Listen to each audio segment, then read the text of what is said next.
So just better our deuce, just bottle and falter where we've got in a thought race log all the shock. So just like to thank everyone for logging in to this online meeting today. So the meeting's been organised by Choiste Náisiúnta in 1981, and what it is, it's a socialist republican campaign to commemorate and celebrate the lives of the 10 H-Block Hungerstrikers, and we want to, I suppose, commemorate the lives of the 10 martyrs, and we've marked it and held wreath layings and a few actions in, I suppose, Donegal, Derry, Belfast, Armagh, Newry, Dublin, Meath, Laois, Wicklow, Wexford, Kildare and Carlow. So we'd like to as well, not just to commemorate the H-Block Hungerstrikers, but also to look at it, I suppose, in a critical way, but in a comradely way, because the ramifications of that hot summer in 1981 can be felt today in 2021. So today we're delighted and we're honoured to have former blanket man Tony O'Hara, the brother of Patsy O'Hara, the INLA H-Block martyr. And hopefully Tony's going to speak to us here just on the blanket protest, the hunger strike, and his own experiences, and maybe a bit about Patsy as well. So I'll just give it over to Tony. Right. Yeah. Keep me the fugitive. Yeah. As we approach the 40th, this actually is the 40th anniversary year there of hunger strike, and personally, 40 years just flew in. It's like yesterday, Now, before we begin, can people make a copy of www.longcache.info? www.longcache.info. That's a page dealing with the death of Joe McDonnell.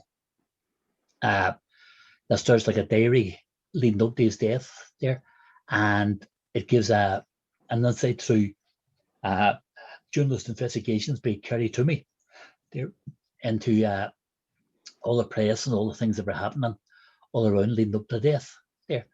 And basically it's dealing with the authors, the authors that came from the British that could and should have ended the hunger strike. So if people spend an hour or two to read that there, get an idea of what's going on there, what was going on at the time there, and it's very comprehensive there. It's a brilliant piece of investigative journalism, right? So the hunger strike there, why it began was because the first hunger strike of 1980 ended without the 5 demands there being given over. Now, the five demands were drawn up by Sinn Féin on the outside at the time. They are not by the prisoners. Basically, the main demand was there not to wear a prison uniform. There, where from 1976, there the British had brought a law on that March the 1st, 1976, anyone convicted of what they would call terrorist type offences, which we call acts of Irish freedom, acts of liberation, would not be afforded any special category status that had been introduced after a hunger strike by the Provisional IRA and Official IRA in 1972. So anybody convicted after March the 1st there would be put in this here special category. The people that were convicted were to go through special interrogation centres, go through special courts there, where one judge presided there, and get these specially made units were called H-blocks there. They're actually in the shape of a H. That's why they call them H-blocks there. Now, H-blocks were invented in Germany a few years before as a containment there, units there against the Baader Meinhof RAF there, people that had been active in Germany at the time, So this was the segregate layman. They sort of like one wing would have had 26 cells there, So they segregate the prisoners at any one wing, so they're easier managed there. Like before, in the cage of Long Cage there, they'd probably have 3 cages with 100, maybe 120 prisoners on it there. So that's very hard to control, especially when they had to send riot squads on to enforce anything. So if you've only got 25 prisoners on a wing there, it's very easy to send in your guns, the batons and the tear gas and that. The special laws, the first guy sentenced on the special laws was a man from Belfast called Choiste Náisiúnta, and he was sentenced in September 1976. So he took him down to one of these H blocks, and they gave him told him to strip his clothes off there, and gave him a prison uniform. And he says, "I won't be wear that. You have to nail it to me back." So they threw him naked in their cell, and give him a blanket, and this began the blanket protest there. So we wear a blanket around the shoulders and a towel around the waist, and in these cells there, you actually nothing. You were deprived of newspapers, deprived of TV, deprived of radio. So this was like a isolation there.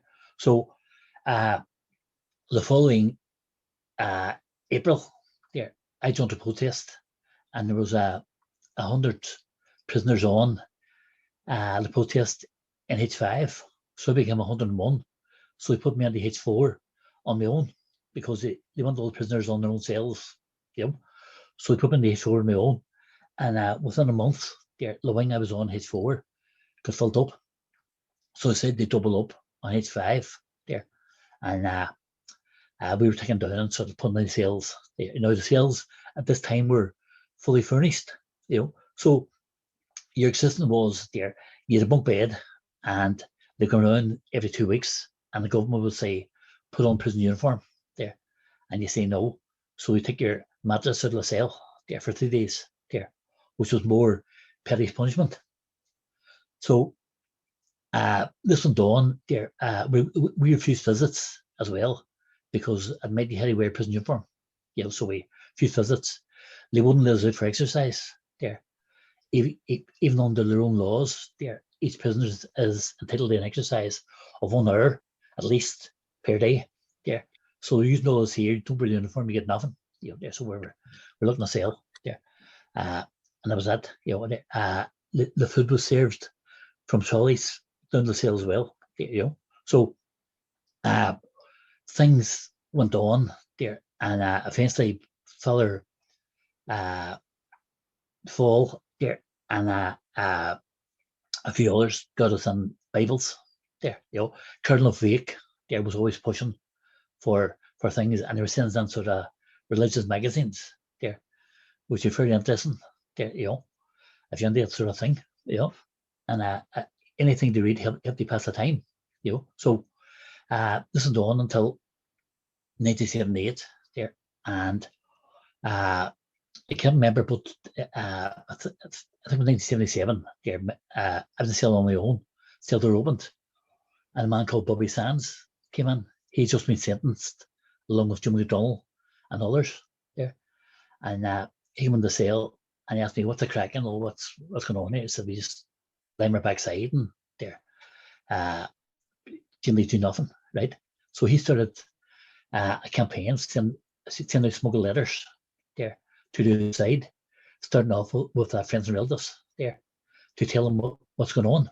You know, now he said, like, we need to think about taking visits, because that's communication there, that's badly needed, and you smuggle out as many letters as you want it on visits. You know, so that started up. It was up to people's choice to take visits there, and I hadn't seen my family like in over a year, you know, but we're too bothered. But I went in contact there, mainly with the first sort of filter to come up was like actually Miriam Dilly there, and my brother Patsy come up. He was actually outside at the time, and they started off communication there. And I remember reading the ARSP's newspaper, the Starry Plough, there, that there was an article from Patsy about actually seeing me there. We went in a little clean shaven, and my brother went and see me in that big long beard there down my chest, you know, because we stopped shaving as well, because they're just that was that, So anyway, the little campaign started, and then Brendan Hughes, Dougie, on Far Darga, Dougie Hughes, had been sentenced for an escape attempt from Long Case. So he was sentenced for something that happened after March the 1st, 76.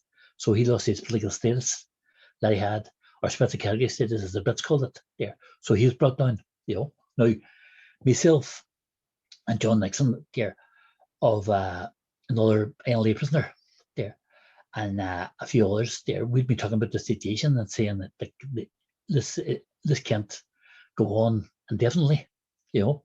That even at that stage, the mental health of some prisoners was really getting very bad. And we said this can't go on for years. I think. So we need alternatives, and then we said the only alternative here will be hunger strike. So we were actually sort of thinking and making plans there, maybe a hunger strike, like we're actually in talks about it over a period of a few months. When Brendan Hughes came on, he was actually in the same wing across from me there, same wing with John Nixon. So they would meet every week at Mass there. I'd see John Nixon every second week at Mass there, And Michael Devine was also in John Nixon's wing. Jim McDonald was in my wing, and Bobby Sands at the time, So Brendan Hughes says before hunger strike happens, we'll try alternative methods there. So when we were going out on the wing, the old toilet we were getting attacked. You were at your most vulnerable. You were walking out like naked with just with a towel on your waist there, and then walk up the wing, and we're getting attacked by the screws there.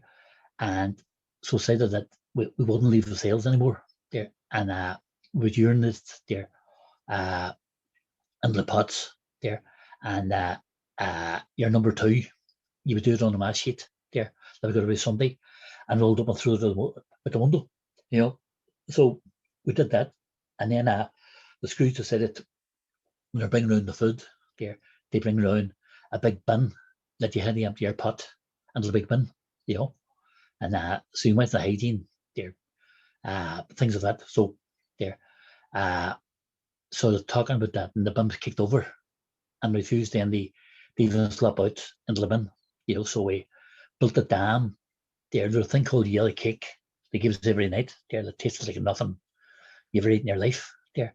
And we made a dam around the door and poured the urine on the wing, so lady were coming down on the urine, We'd also 6 months before that, this with the protests, we actually wrecked the cells. We smashed the furniture in the cells there, and smashed the windows out there. They built in perspex windows, the plastic glass windows there. So we burnt them out there by smuggled in there flints there, and we would make a sort of like a wick from the oil there, and light the wick with these flints there. We'll use the flints for smuggling tobacco as well there, just to light cigarettes, So we they put the perspex ones in, so we burnt them out there, and they came in there and built a sort of like a cage around the window there, where we couldn't get too far away for us to put our hand through the concrete sort of like bars there, and burn them out, there. So the bottom of them was actually open, so the elements was all coming in there. I remember like one New Year's Eve waking up, and I stand my top blanket against the wall because it was so the coldest there. We had the coldest period and coldest New Year's Day in sort of 40 years, 50 years, And there's big frost just on top of my blanket. And I remember lifting it there, and the heat was turned off in the cells in the winter and turned on in the summertime. There. So this is all like part and parcel to break us anyway. There, and this year no West was about protest, and the screws violence there increased.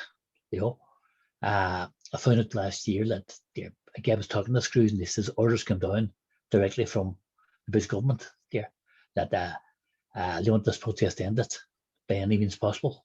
So screws were coming in and beating you up. Now we started putting excreta on the wall there, So after about 2 or 3 months, they would start these wing shifts there. We would had the 4 wings of H block, left one empty there, and the empty one there every so like 3 weeks there. One of the wings will move on the empty one. The empty one will be cleaned there. The walls and everything get there, you know. So we'd be moved on a wing shift. They called it every 3 weeks there, and on the wing shift you had to run the gauntlet there of the screws, extend we say to be battens and beating you and kicking you in there, you know. And if you fail, like they're on top of you and things this here, you know, there. We had refused to shave and I get for haircuts. So like everybody had big long beards there, like a groom.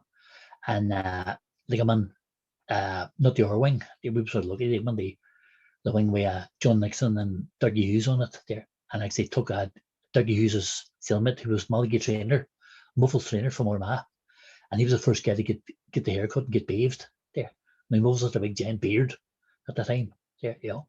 So we took him down and they had a bath of chemicals there and scrubbed them with dick scrubber. They came back a red raw bleeding, you know, from the ordeal. So other wings started to get with your dick scrubber.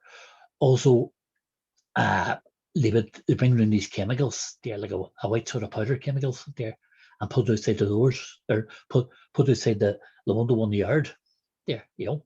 And that had this thing there, it looks like blind people, and you were coughing your guts up there, nothing went up there. And this was on like for a few weeks there. And you only after all that there because the screws were starting to get infected by it, you know. So this is the picture that we ran for non-conforming there to the prison regime, non-conforming to the prison rules, you know. So after a while there, a hunger strike there was just the only alternative that they had to make as their last resort, you know. Now, initially, there were 7 hunger strikers. They start there in October 1980, and 6 hunger strikers was to represent 6 of the counties in the north there, and the 7th one, who had Bishop McKenna there, was to represent there the rest of Ireland. 3 women in Armagh jail there joined the hunger strike after a few weeks, you know. So hunger strike began, and it dragged on, and you'd seen a great mobilisation before the hunger strike of our relatives outside, and then everybody started getting involved and get worried. But when the hunger strike started, everybody come out. Lace Block, Armagh Committee there had evolved out of the relative acting committee there, that our relatives, along with people like Bernadette McGlisky and Miriam Daly there and Maura McCrory there, were actually the only ones really campaigning there on our behalf. And suddenly started to get organised there, and as numbers grew, others started getting involved. So you're talking about the tens of thousands protesting for the hunger strikers in 1980, you know. So to give the boost there, I think after about 5 weeks, 6 weeks there, that the 7 prisoners in Lunkesh, there 7 men and 3 women there was another 28 there prisoners joined the protest to give the boost. The whole idea of the timing of a hunger strike was that people will be dying near Christmas, and like any humane government wouldn't allow that to happen, you know. So the boost sort of happened, I think, the first week of December 1980, and Paul Patsy and Michael Devine there had actually joined the protest. So I took over as OC of the NLA prisoners, you know, and I was to negotiate there with the British, and whatever happened, you know. So as it happened, Bobby Sands, who was OC of provisional area prisoners there, he was allowed access there to the hunger strikers, where I wasn't, you know, and we weren't too pleased about that, you know, to say the least, you know. But he knew anyway that any negotiations there, I would have to be there negotiating on behalf of our prisoners, you know. Yeah. So December 18th, there, hunger strike called off because Sean McKenna has fallen in a coma, you know, and they actually saved his life. And Hopefully they're very close. Like he can be dead like there within hours. You know, there so they save his life. So the whole propaganda campaign, they say that the British had offered there a deal and reneged on it. There, this never happened.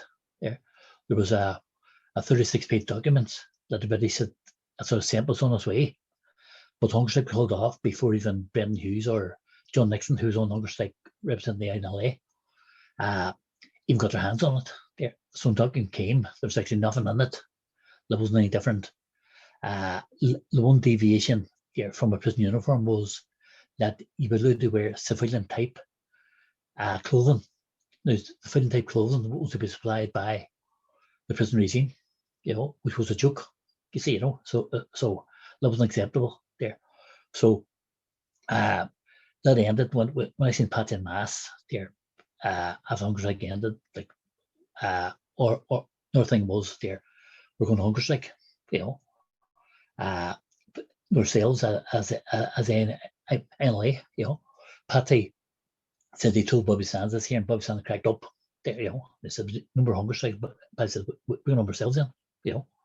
So Bobby and I had a flaming row there when he came in the cell, you know. And Richard always tell me a few years ago at a meeting when I brought this up, he says, actually when Bobby came back to the cell, Bobby says, I've got a funny feeling here, I'm going to wake up there in the morning there, and the feeling I don't like it, meaning there's going to be another hunger strike, you know, there. But whether there had been a hunger strike from the provisional area prisoners, we were going ourselves anyway, you know. Yeah. So the hunger strike was planned there, and as we begin, as you know yourselves, on March 1981, you know, the lay of the land was that Bobby would come first as leader of the provisional area prisoners.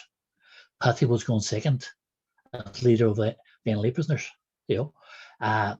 Francis Hughes kicked up much of fuss there that Patty agreed they still let him go second, you know, for fear of it probably went on himself anyway because it was that eager to take part in the protest, you know. So Patty was go third, and this was a staggered protest there. There's a prisoner going on every week. Someone came to sort of like lives being lost, to be only one prisoner near death.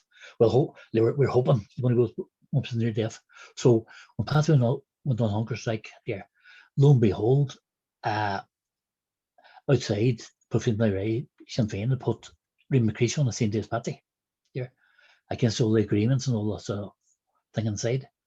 And that was they take a look away from a first NLA prisoner there, going on hunger strike, you know, there, which was a total disgrace because Raymond and Patty died within 10 hours of each other there on May 21st there, 1981, you know. Right. So I was in the same cell as Patty, or sorry, the same prison as Patty there. I was on the protest there, and Patty was taken to prison hospital there. And during the 61 days there, I seen him for a total of 2 hours, 15 minutes there, which was about 5 visits there. 4 visits of half an hour there, or maybe 3 visits of half an hour, and maybe 3 of a quarter of an hour, you know. The first visit I had with him, I went into the cell, and there was cabbage and bacon had been cooked, and the smell of cabbage and bacon, like the smell of cabbage even on its own, you know, there was overpowering the cell there. And we never got cabbage and bacon on the wings, you know. They were doing special meals, they're smelly meals for longer sticker cells, you know.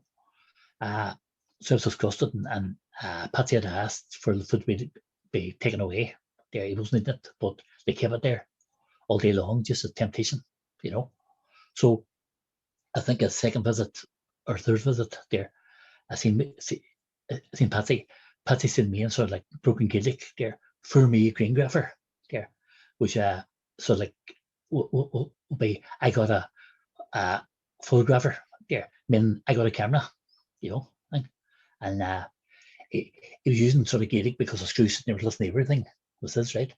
And what actually transpired was there was a small spy camera smuggled in there, and with some old tape recorder, and Patsy left them in the tape recorder and took photographs and changed the film there and passed the photographs out to the visits there of my family come up, and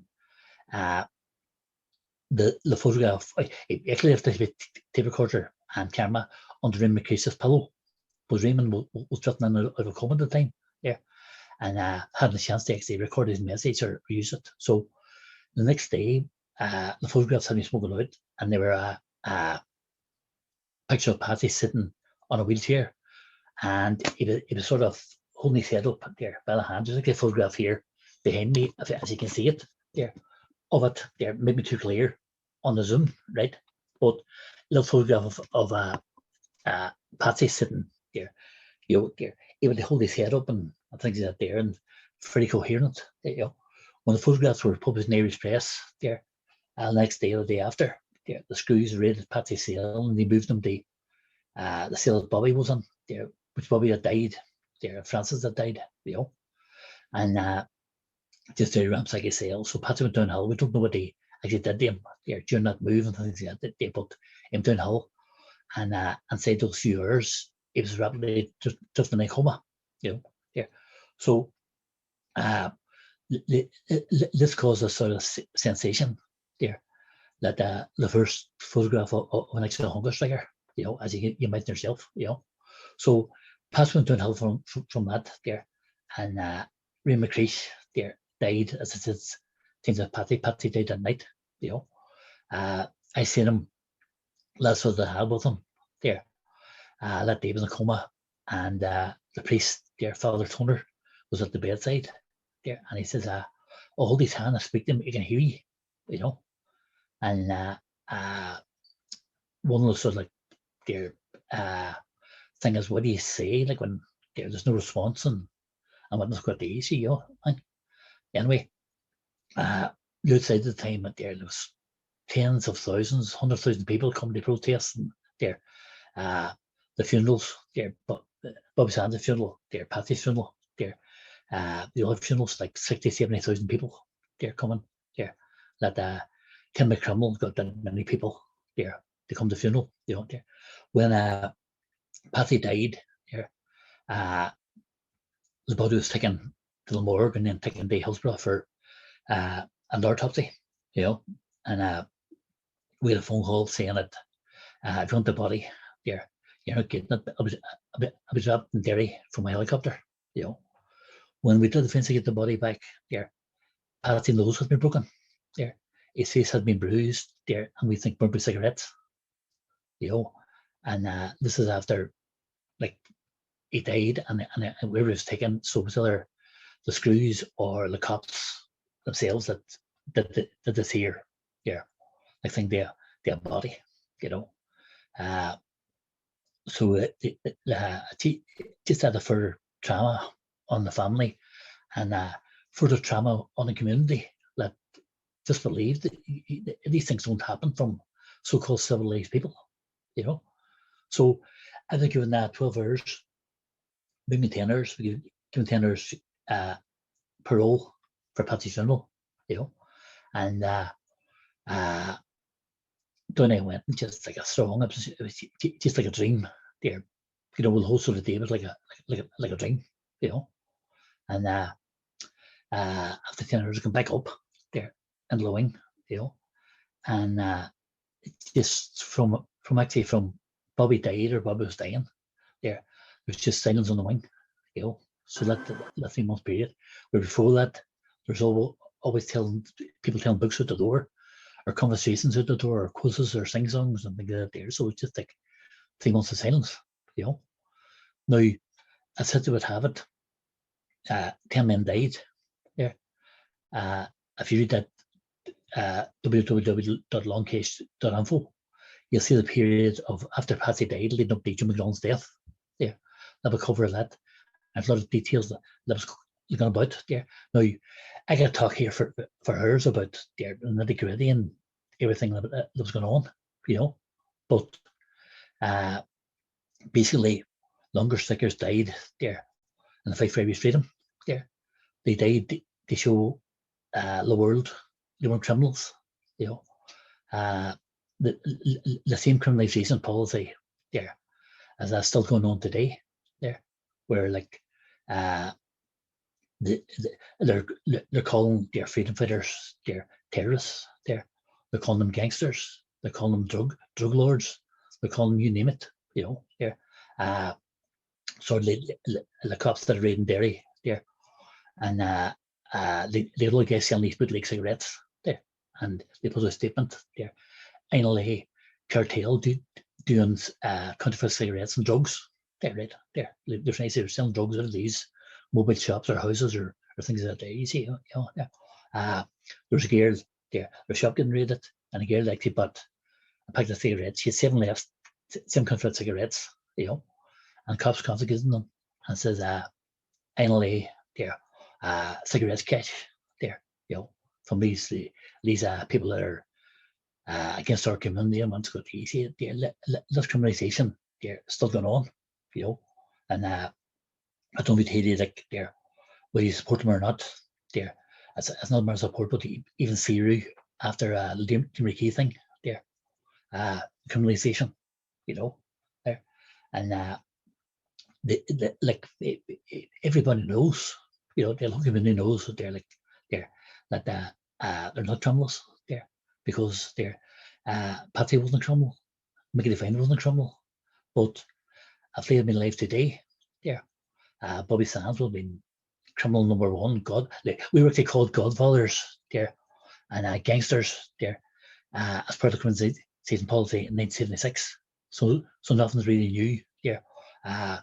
Down south there, like something we never hear about now as a new INLA, because living invention there, when INLA called a ceasefire down south there, suddenly what we do now, so suddenly the new INLA sprung up there, and they're journalists there, I believe anything there, or they'll help make it up, like RD there.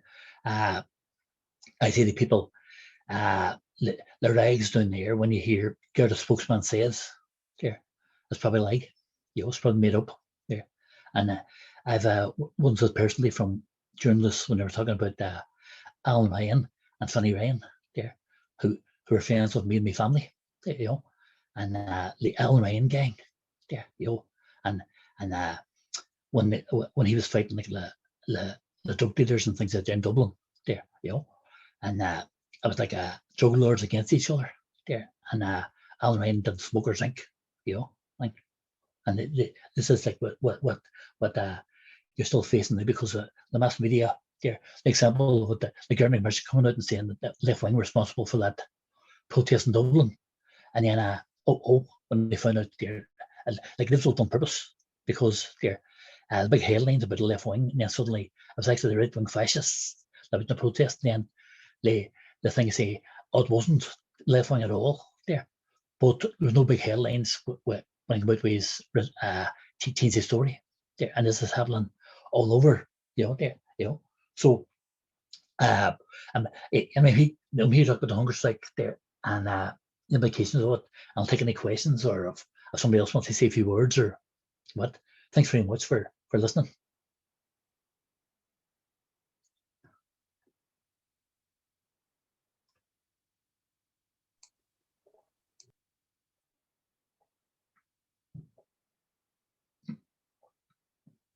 You're muted, Paddy, there. Were you trying to speak?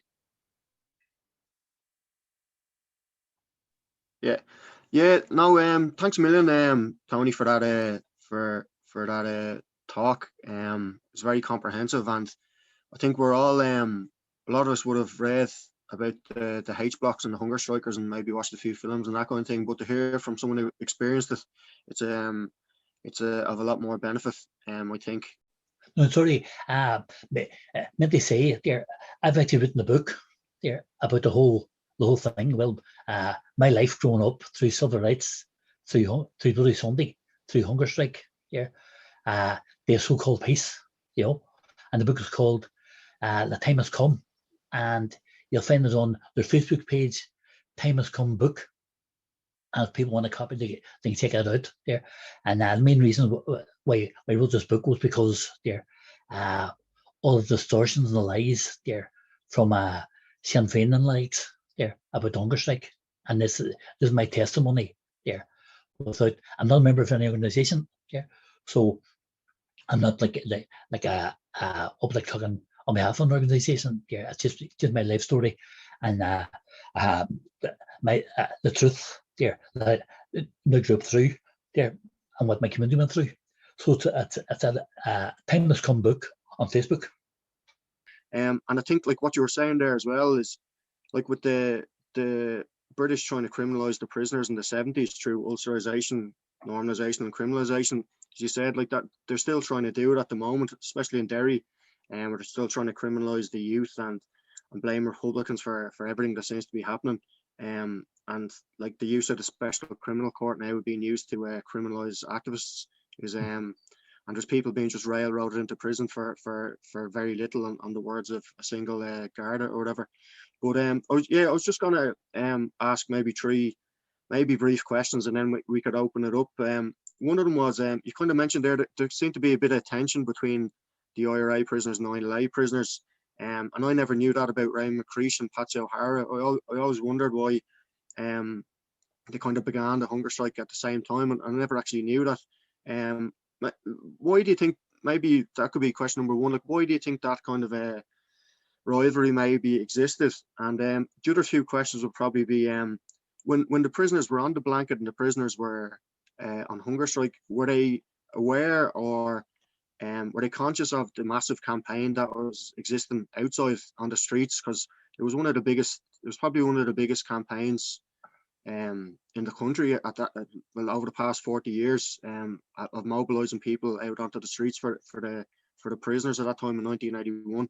And then I suppose the third question would be, you mentioned there about possible deals just before Joe McDonnell died, and I was just wondering what your own views were on that. And we know after 1981 that the provisional movement kind of moved a lot more into elections and electioneering. I was just wondering, have you got any thoughts on that, or did it have any influence on the direction the provisional movement went in? Well, your first question about tensions, we followed. There's always a bit of tension. There's actually tension among ordinary prisoners themselves, no matter what organization. There are minor tensions there, which weren't important because we took a stance to follow everything that the provisional IRA was doing, but still maintained their own structure of where OC assistants, their press officer and things like that within the prison there, although our numbers were a lot smaller there, I think we were sort of slightly aware of what's happening outside from the visits there. It became massive when Bobby Sands was elected there with 30,000 votes, and that speaks for itself there. We'd actually smuggled in crystallized radios there that we got the news and direct news of there. They were smuggled in. They actually keep abreast of when the Hungerstrikers were taken off the wing there, what's happening, So when Bob was elected, just imagine like 3 H blocks there of 12 wings there stuffed with prisoners, I think it was like 4 H blocks, at the time, because you opened up H 6, and stuffed with prisoners now, all totally silent. As I said before, the silence was sort of hanging over, and there's a word came in our wing there, it was just total silence there, and the guy that had the radio was Gino McCormick there from Derry, that was on our wing, and it gives a word like there. I was just listening to election results there from Fermanagh Cicero, and he says, "Fur Robert Bua, there, Bobby's won there, So there's whispers passing there. It was actually whispered the next cell, like through there, through a hole in the wall there. We've banked holes in the walls and they put plates on it, but you still talk through the plates. So you hear the whispers sort of coming there. Next thing then you hear it there, the whole sort of block, and the whole block just erupted, there. And the screws, we're keeping quiet, see, so we could see the radios. The screws wouldn't get around the radios, But the whole block, and this went on, let this broke a silence for about half an hour, and they're tremendous, and 30,000 votes there, there. What's your third question? Well, just about the campaign on the outside. It developed into a massive campaign of ordinary people coming out and supporting the prisoners. Were the prisoners aware of it? The support. See, it seems actually done an election for Dublin West, and I must out be a handful of votes there. Eileen Lamass there got elected there. I was a race, me and her there. Paddy Agnew and Kieran Dougherty was elected there. And Leitrim and Monaghan there, you know. There was other prisoners came very close there. And Laura Hitchfield Camp got like massive votes there. Up in the north there, although like Sinn Féin were boycotting the councils there, there's ARSP councillors elected in Belfast there. And there was also a breakthrough because the community support for this year was unbelievable there. The British terror campaign, the War Machine, went into overdrive, and their loyalist hit squads were shooting prominent Hezbollah activists there, you know. You remember like Brenda Michalewski, they was shot while paratroopers who'd been sticking her house out there. The guys come there in the house and shoot her and then arrest them when they got outside. They could have stopped them. They're coming on, there, you know. So like all the things about British Army collusion there sort of happening now there. The deal there that I keep on pushing longcase.info there. My book A Time Has Come, it's got the supplement of that site. There, everything carried to me there, written on the site. There's actually a second part of the book, you know, there. So there, basically there, the British offered a deal there that would end the hunger strike there. The main deal, the main sort of crux was prison uniform, you know, because it doesn't matter prison uniform or civilian type uniform there. That was conforming to their criminalisation policy there, which not a chance of me doing there, you know. There now prison work there. If you're in a prison environment there, you have to do some work anyway for the hygiene of the place there, keep the place clean and things like that there, empty the slops out and there, you know, there, no things like that there. So prison work could be dealt with, and even the thought of having education if somebody was going for the Open University course there within the prison, they could classify that there's prison work there. So we're expecting like there, you know, this could have happened. The crux there was there the prison uniform there, and the British offer was actually scrapping the prison uniform, you know, there. So I was sent into prison there, and Big McFarlane, who'd taken over as OC from Jim McDonnell, you know, he came back from a visit, or when sorry, when you had a letter, the communication, and from outside. No, he says he sent outside. He says it there, and Gaelic outside out the window, which a lot of prisoners heard him, and he says, "This here offer, there's no flare, right? The end is here, you know, there." So, a lot of prisoners heard him. He actually said that Richard Raw wrote a book about it, you know, and I've sent outside. I'm working back from outside, there, not accepted, you know. Now, if you're a general in an army in the middle of a war, and from 1977, there, you can check it out statistics from 1977. There's very little action happening there of attacks against the British there, compared to the sort of like highlight in 1972. So if you're general in a war, and the war's nearly over because they're like most of your volunteers are getting locked up through special laws and special courts and things like that. They easy, aren't they? So you're hanging on by your fingertips, and then suddenly, 1981, all the support started to come from the young community, all the support from the whole world, that didn't care what was happening there in our part of Ireland, you know, and reporters come from everywhere there, especially there after Bobby Sands was elected, you know, and that the British government allowed their own so-called MP to die, you know, and forced to change the law that prisoners couldn't stand for election anymore, you know, right?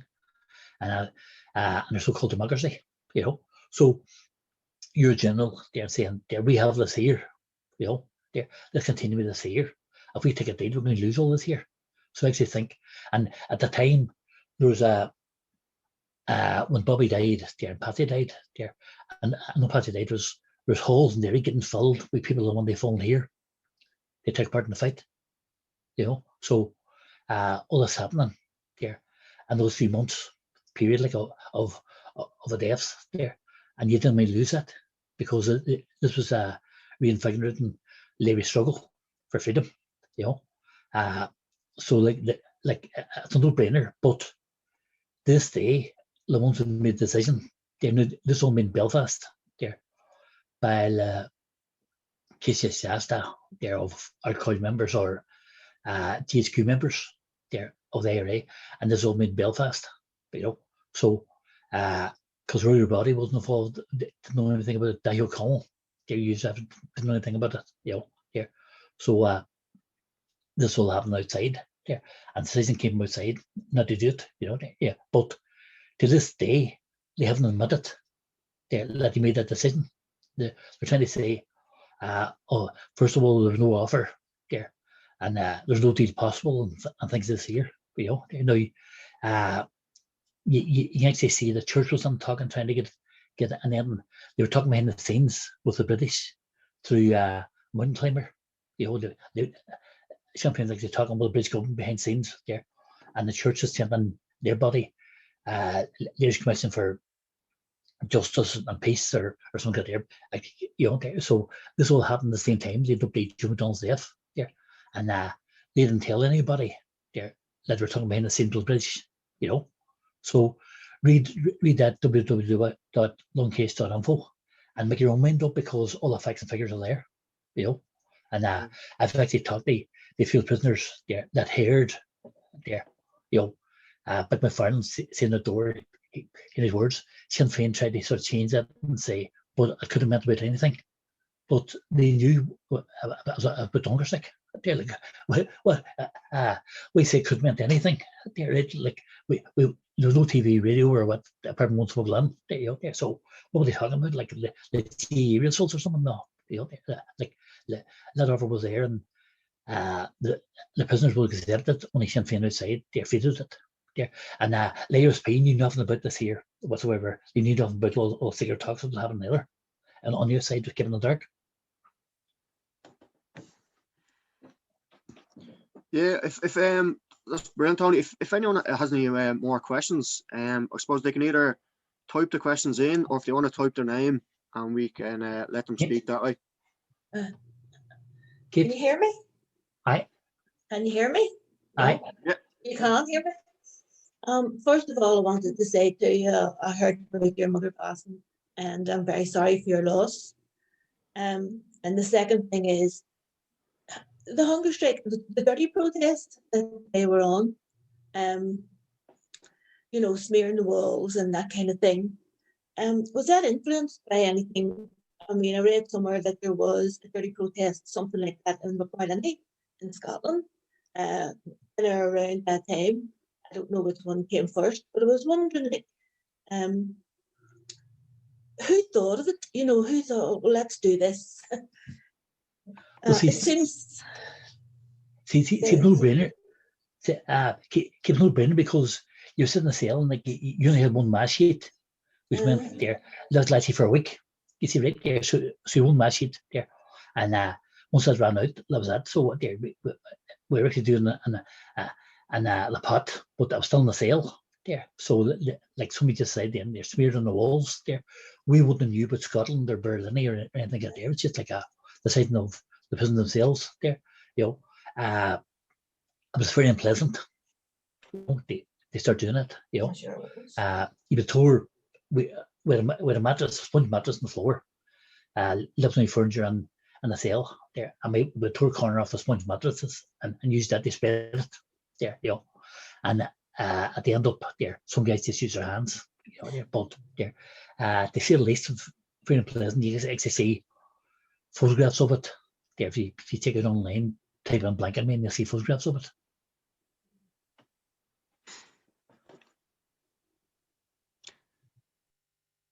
But good thing about that there, the screws had to stick it as well there, which was there a blessing, you know.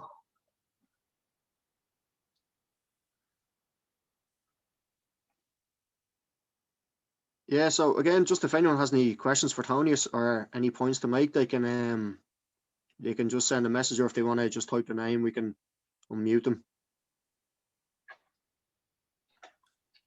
So Sam Spade has raised his hand if he wants to. All right, Sam. Yeah. Oh, hi, Digwich, Tony. Many thanks for the talk. I suppose I was just curious about two things. I guess for the groups on the outside, is there stuff for you guys as prisoners? Could they have helped you with more? Like, I mean, I don't know. Is there other stuff that your organizations outside could have done more to support you guys? I'm just wondering, as a general thing for prisoners, is one thing, and I suppose as well. There's guys out in Turkey at the moment, and I think in Greece, who are on hunger strike at the moment. And I think that they were, like, at least somewhat like, obviously the hunger strikes in Ireland were very influential. I believe that they were influenced, or they would have been inspired maybe, or would have known about it. Like, I'm wondering, have there been any folks in other countries who've are you aware about the hunger strikes in other places? Have you ever had any contact with people from other places? Like, have they ever asked you about it, or that kind of thing? Just curious about that. I will personally, and sort of friends of mine, like, we in contact with mainly sort of the hunger strikers in Turkey. Years back, when we met the people, the vaccine office in London, and there's one's on hunger strike. They had put on hunger strike because they're taking vitamin-juiced water. So the hunger strike could have lasted for 150 days or 250 days. They're still dying through lack of their proper nourishment, but this was getting an extent of hunger strike. They were telling us a very interesting story that they couldn't really speak on visits or letters or something like that there, right? And they announced a hunger strike there. They says we will play football like George Best there, which meant we're going to hunger strike like the ones in Ireland there, there. So that was their only thing they had about Ireland was George Best, because they couldn't have said Bobby Sands or Patrick O'Hara, my family sent lots of support letters there all the world there. The various groups there, especially Palestine, the thing, the worldwide sort of thing. There's a street in France there, I think it's Paris there, Rue Bobby Sands there. There's another one near Lyon there, Rue Patriwara there. There's one in Tehran, as far as I know there, which they told at the time there, this was a great sacrifice of patriots, because let's say they're sort of bringing of martyrdom, so they were recognizing that they're Hungerstrikers, they're martyrs of justice and things like that. Live in New Zealand, Patriarch away in New Zealand, so you can see that the Hungerstrikers they influence their people of the world, from South America, even Cuba, or things like that. There, like we got, my family personally got lots and lots of support from different governments and regimes and things like that, and you can see the support that Gaddafi gave there. And I was actually reading a book recently about let's sort of from around 76 or something like that. He was given a bit of support, and then he fed up with people that he was meeting there. That was coming from here. They hugged him there, which was representatives of the IRA. There's actually two people weren't even members of the IRA, but were actually negotiating on their behalf there, and Gaddafi got fed up with him. And when hunger strike happened there, he reopened the contacts there and started sending more stuff in there by the boatload, as you can see yourself, So lot of affinity there with other sort of like groups that are struggling there. That's still there, Longest like last year in Palestine there, the Palestinian musicians there, and I sent a letter on behalf of my family there, sort of supporting them, and got put the word about, and that's that's what we could do. Like, we COVID happening now there, let's what we're reduced to, There was just a question there from DMC, and it was actually a question I was going to raise as well, just about the Irish language in the H blocks. And he was just asking how widespread was the Irish language and how were the lessons done? But a little fairly, we had toothpaste tubes that were made of lead. So lead, you can see right on the wall there. This area on, you know, that there. So you like actually right on the wall there. So we were learning Irish there. Be talking out the door. The screws were left the wing at 7 o'clock at night and left on a skillion staff there who actually stayed in one part of the block drinking there usually, you know. And we would have our events out the door there. I said earlier, us like smashing through the sort of like with the pipes there. They put on sort of bits of stone and then plasters over them. So we knocked them out. And you can see the guy next door. And he came put on plates. So we still talk through the walls detail there, or talk at the windows, or talk at the doors there. And so they reach there. You just read your fairs on the wall and just out the door and or out the window there. And everyone's learning along with you see about conversing. You'll be given out so like we sayings and things out there, you know, and explain about the door there. And there was one guy like Jim McCormick who mentioned before, and he learned French, Irish, and I think German there. And no wonder he's doing university in Galway. You know, he was totally amazing, you know. And I learned a bit at school there, the Christian Brothers there, a bit because the teacher that was teaching it like there was a very good teacher, you know. So the interest I had was like the Bobby Sands started teaching me when I was young. He was a fluent Gaelic speaker, you know, and he started teaching me. And on my wing there alone there, at first Gaelic starts calling statements out the door, and Irish he would say statement and read it out, and there with you know, and practices here. It's when we smoke on pens and use toilet paper, they read, or cigarette paper, they read aside, you know, there. So it read a few lines things there, and I called it the door, and a few heads that had a bit of Gaelic, they would answer back, you know. So we started learning like that, you know, there. Concerts there, you concert the door, and I playing bands before I went there, so I knew loads and loads of songs, you know. And Bobby had loads of Irish songs, basically from Clannad there, and bands like that, you know. And we'll concert the door, and we pass the song words there. I scribble them on the wall or scribble on paper, and we pass them about there, and people learn the songs. So there, with some great concerts, there some great singers there at the door. So literally they're passing time out there. News coming in there from outside there. We usually relied on a new prisoner coming on the wing, you know, and he began they usually land about 6:30, 7 o'clock, 7:30, and from 8 o'clock to about 2 or 3 in the morning there, he'd be interrogated about what happened outside and this and the other thing and blah blah blah there. And you say, and suppose you hear about this, and suppose you hear about that, you know. There. Now Elvis dying, like we knew Elvis died, they said they both the sort of standard joke was there, prisoner came on, Elvis died I think in 77, and prisoner came on saying 78 or 79, says, I suppose you heard Elvis is dead. We'd say, no, get lost, you're a liar. That's a king, the king will never die, and things is here.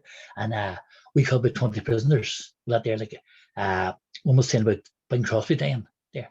Nah, Bing will never die. There, he'll live forever, and things is here. Charlie Chaplin dying there. No, you're Dennis, there, and Charlie Chaplin dying on Christmas Day there. You're making it up there. So you're funny side of it there. Amongst all the gloom there, Lady spirits there, I'll still be there, you know. And when you have your camaraderie there amongst yourselves there, you know, there lives us, you know. There's just 2 comments came in there, Tony. One was from Kinnaid to say thanks to send in solidarity to Group Urim who are on hunger strike in Turkey, the Turkish state. I think last year Helen, Mustafa and Ibrahim died on a hunger strike. And just another question came in there just about Rui Patsy O'Hara in the French state. Just how did that come about? There's a communist council, you know, and they only pay tribute, you know, and so near a socialist group there. There's actually a committee Ireland there, in France there, and Ireland Leave there, Irish Freedom there, right? They were in France there, and they'd organised their mass protests there, on behalf of the Hungerstrikers, there. So they organised a tour for me, and I went and after I got out of prison there, I got out 2 weeks after Megan Devine died in August '81, and so following February there, we went speaking tour de France there. Now the communist there town or near Lyon or what there, maybe actually in Lyon, and Lord Mayor unveiled there the plaque Rue Patriara there, and myself and Irish Lynn there of aerospace time there, we unveiled it there, and they had a whole big banquet and whole big their state sort of thing for us, because it was just the socialist Hungerstrikers there, as they called them, because they were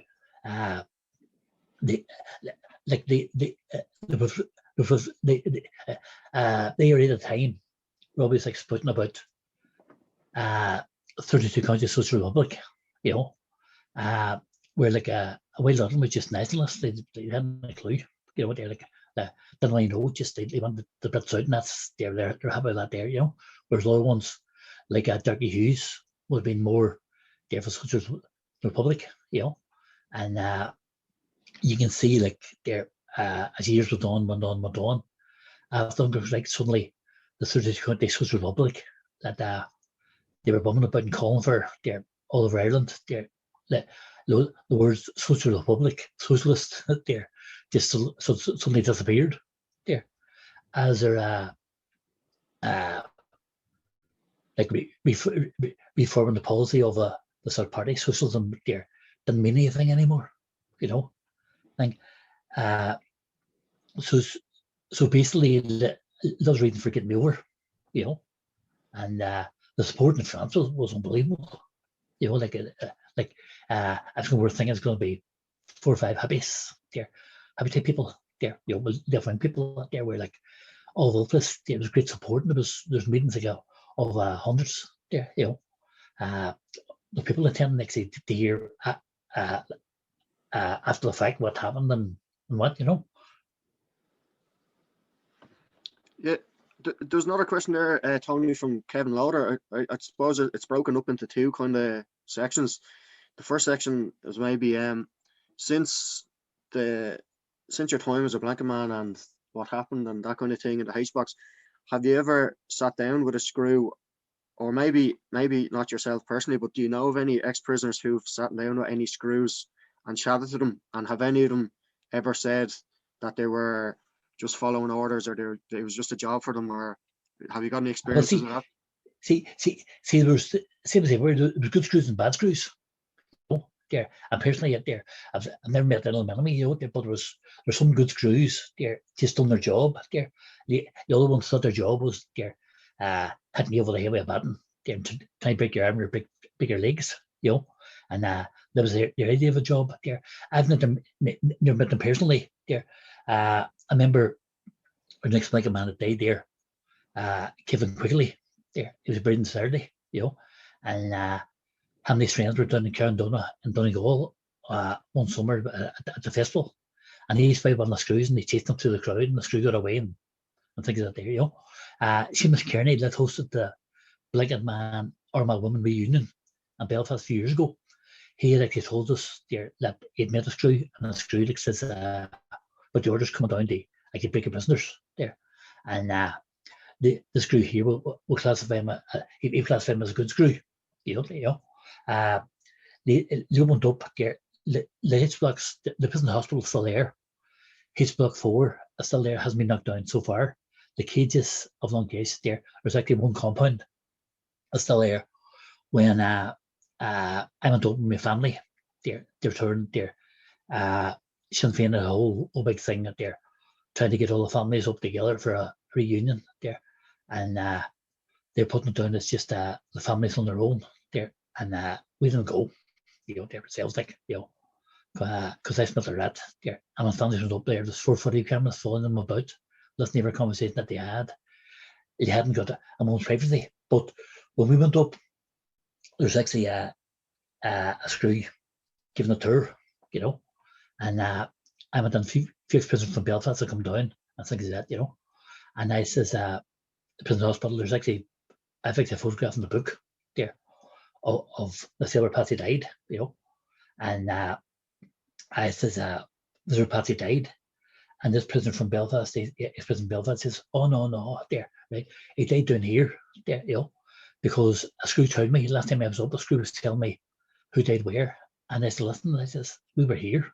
I says, but when I was coming to see Patsy last time, they were dragging my sister out through that door there, right beside the cell, and she was crying her eyes out, and because they wouldn't let my family and like along with me, they were in Patsy website there, I'd be on my own, there. So the screw, no matter how good he was and things like that there, the ex-prisoner, they were still telling lies. They were still like making things up, as we were going around, the screw was taking us around here, the cell.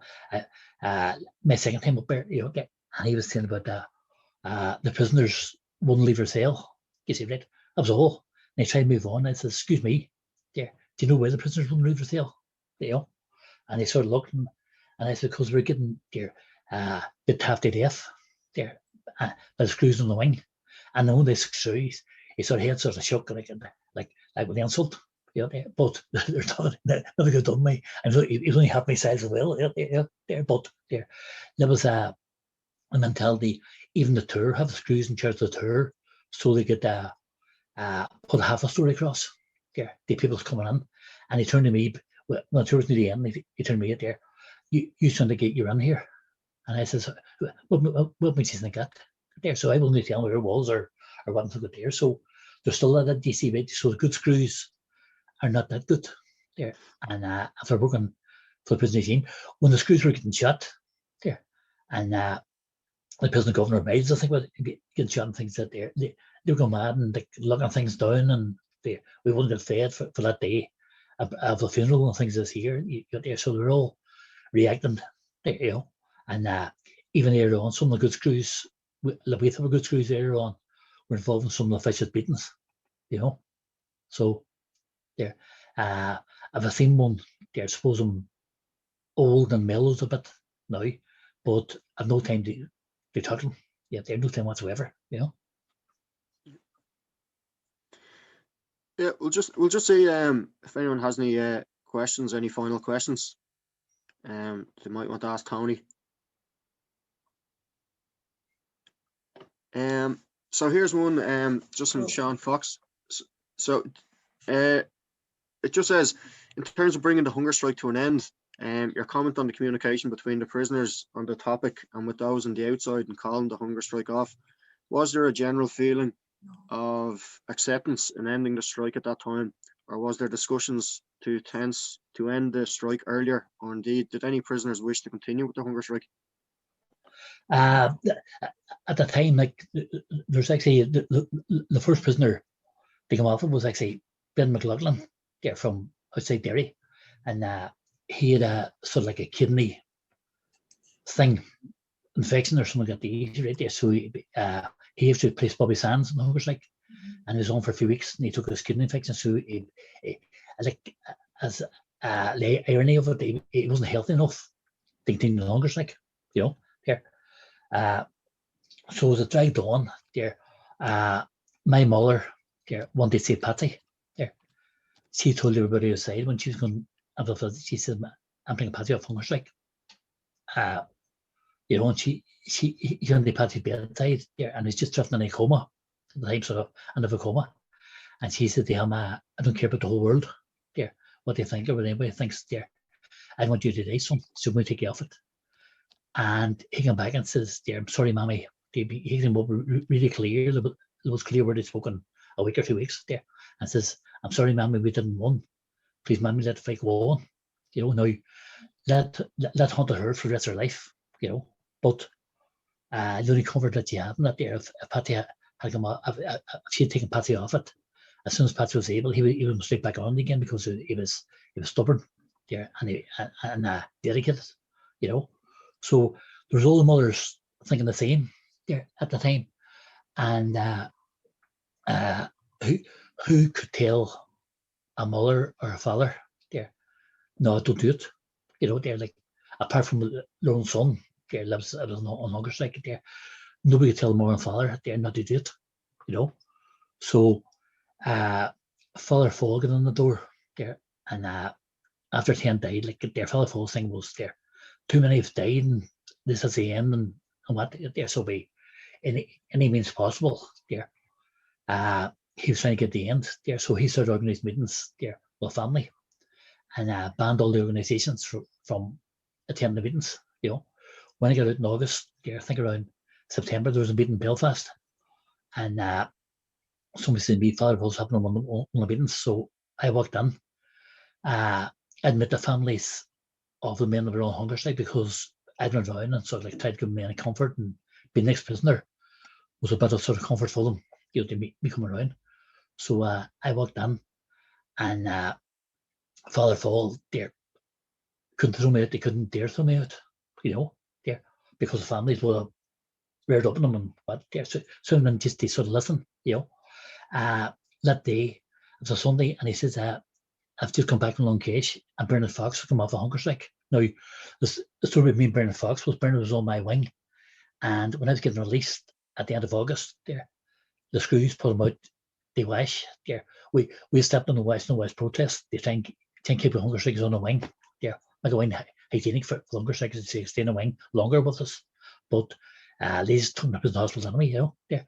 So they put Bernard out there along with me there, and there's me getting released, and there's a man going down hunger strike. There. So he's actually thrown up bile and the sink, and I'm rubbing his back and not knowing what they do or what they say and things like that. There. So I said, "Bear boo, comrade." There, there, went back to cell there, and lo and behold, there he was near death's doors, and it took a complication there, health complication there, the same as Bernard McLaughlin or Bernard McLaughlin, and so him off the hunger strike, So Father Falls and just back from Long Case, and he says, "There, Bernard's off hunger strike now, because there of such and such whatever happening, and it's full of joys of the world, and all, he's great to be alive and things like that. You see right there, and I'm shaking my head there, and I said, Father, there, I know Bernard, Father, there, and Bernard's on my wing, and I said, Bernard be shattered, because I feel he's letting his comrades down, and I says, I'm glad for him, I'm glad for his family, there, that he love, there, I says, like personally, I says, but there, I said, like, he's going to go through trauma and guilt for a long, long while, things they come to die there. After the 10 hunger strikers died, it was actually the men were dying for each other, sort of comradeship, and Father Fall, like, there be better means possible there. Actually, like helped end the hunger strike there without any more lives sort of happening. There, I think one of the mothers that actually went in there and took her son off, and that ended the hunger strike. Now the other like irony of that there was that maybe before the hunger strike ended, the Friday night I was in Cork City speaking at a hunger strike rally to about 5,000 people, and I says, "There, you can't get up." I says, "I know you've been protesting and daily and nightly, and they're doing everything you can. It gets past there months and months and months. There, hunger strikers, but they'll not give up. So you can't give up." And I came back to Dublin next morning on the train, and there was a His Block Recall conference down Bob Gardner Street in Union Hall. And I met a journalist outside. I said, "Do you hear the news?" He says, "Hunger strike over." And I gave him a copy of the statement. You see it there, that hunger strikers, there. And I felt relief, and a lot of people were sort of coming up and shaking my hand and with sympathy, like, your brother died, but the others are going to live there, and fantastic, like 10 was enough there. The first 4 should have been enough in hindsight. There, hindsight's a great thing, First 4 should have been enough there. Maybe up to Joe McDonald, and maybe time to call a halt. But when you're in the middle of it, there, me being an ex-prisoner, being a relative, there, I've been the last guy to say it there, call a halt to hunger strike. There's too many have died, because you're caught in the middle of a war, and you were like a conveyor belt there. that you couldn't get off. Just like around this conveyor belt, and common sense or logic or anything like that didn't apply. But in hindsight now, you can look back, hindsight now, there and I wish we had it then, but that's just There's just another question there from Kate, Tony. It's about the doctors. Were the doctors compassionate? Some, you actually seen a medical officer, and there was ones like their tail come back to even internment long case there that apply to his blocks as well there. If then we pain your head, you get an aspirin there. If you're with sore stomach, you get an aspirin. If you broke your leg or broke your arm, you get an aspirin. So that was just there. The sort of like views on doctors, there. They didn't care. They just did their job. But there, I had no reason to see there. The medical officer or the doctors there, thank God, like, the time. But they were they just behave like doctors, they wouldn't learn any, like when you actually got under the doctors or the MOs, you're actually safe because screws were going to start batting you in front of them. But when you're going back there, you probably get battered, that's the thing, No, thanks a million, Tony, for being a guest speaker for us today. It was really enjoyable, and I have to say it was actually inspirational for me listening to you. So I'll just finish off, I suppose, by today was hosted by Choiste Náisiúnta in 1981. So as you said at the start, it's a socialist republican campaign just to mark the 40th anniversary of the hunger strike in 1981. We've carried out a few wreath lanes, actions and commemorations around the country, and we'll probably be doing so throughout the summer as well. So if anyone's interested in getting involved, just to there's a Facebook page, Choiste Náisiúnta 1981, or a website. So Tony, if you maybe the last words, Tony, I'll leave with you, and maybe just to remind people about the book as well. I have a book. You can check it on Facebook. Time Has Come book there on Facebook there, and you see the ordinance information on there. All the profits that's going to the Irish homeless there, which I work with daily there. So all the profits that there, it's a £12.95 sterling and €15 there plus postage package. There. So I'm encouraging everybody to actually buy it there. Let they're looking at the truth there about history there, as it happened there, and not the Sinn Féin version or the Solar version or the Solar version, things like that. That people would like to hear, but there, this is the truth there that happened there. And there's a way lot in the book that I couldn't say there because they grabbed me and threw me back in jail again. So maybe for a future there years when I'm there too old to get put in prison or what, and so they'll live next year. But and also remind people about the criminalisation policy there that's still going on there, and don't accept there that there. The sad thing for me is there, Seamus Costello there and his whole team around him there when they had formed the RSP there. Their biggest sort of like thing was the broad front that the words of Connolly, the only people who's going to free Ireland as the Irish working class there. Now freedom there. Now I mean you remove the border there tomorrow and you're still not going to be free. Well, ratbags in the north and ratbags in the south, they'll get together and keep up their imperialist sort of statelet, there. So new people's going through Ireland will be working class unity there, and through a broad front there. And I've encouraged people, there's big groups out there, there's small groups, and even smaller groups out there. We need to get together there. Now, I'm not a member of anything there, but I will support there. I have supported in the past there, and I can support there. Any initiative of unity there, anywhere in Ireland there, we need to get together. We have to stop hiding in our wee corners there and pointing out at other groups and finding faults and things like that, because there, when there's an agenda there of Irish freedom there, of a social republic there, we're not going to build it there in wee groups or wee tiny groups there, or 1-2 people sitting in a room there. We're going to build by getting together. And you've seen the mobilisation of the water churches we need a mobilisation there for the same thing. There we need tens of thousands of people out on the street protesting once COVID is over. You know, the austerity there is bad in the north, it's bad in the south, it's bad in the east, it's bad in the west of Ireland. There, you know, the homelessness there, the figures there. They always put figures out like for the 26 counties there, but you can cross the border, like there's 1,500 homeless there that we know about there. So there's, on the island of Ireland there's over 10,000 homeless there, and that's over 3,000 kids there. We need together to build a new Ireland there that'll eradicate homelessness there. I'll give houses for everybody there. I'll give like a proper country for our people to live in there, and not have there Micheál Martins or Faragers or there Arlene Foster or Michelle O'Neill there run their agenda there.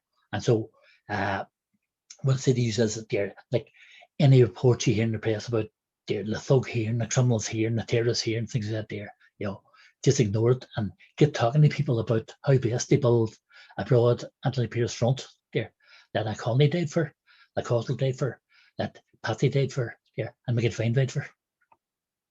Yeah, no, I agree, Tony, 100%. And as we commemorate the prisoners of 40 years ago, it's important that we don't forget there's Republican prisoners and political prisoners in Ireland in 2021, and the struggle for national liberation and socialist revolution has to be completed. So I think someone's posted up a link to the Choiste Náisiúnta 1981 page there on Facebook in the chat if people want to click into it. But again, thanks a million, Tony. Thanks a million for speaking to us, and hopefully there'll be a few more events like this over the summer. Anytime, you feel welcome, but get organising, because you need there everybody they have an input and say it there. Let's have we can't have like physical meetings there. I can come to the hall near you. You can come to the hall near me there, but starting on Zoom, a Zoom meeting the way forward and things like that there, and you see the border poll there. It doesn't matter we are for it or against it, right? You know, yeah. If that's going to take place, yeah, I actually cringe. Like when we have to be out supporting it along with members of Sinn Féin. Yeah, I actually cringe that that's going to happen. But yeah, I'm willing to sort of like there give up my views against them. They actually work for Irish freedom. There, so that should be more broader, because they're not going to work for 32 countries which are Republican. They're going to work for Sinn Féin again in power there, and do the same they're doing in the north there. Introducing austerity, introducing bedroom tax there, you name it. There, you know, they've done it.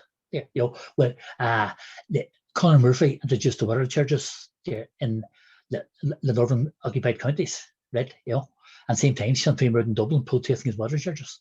There, you know, there. So we need to build an alternative there to them.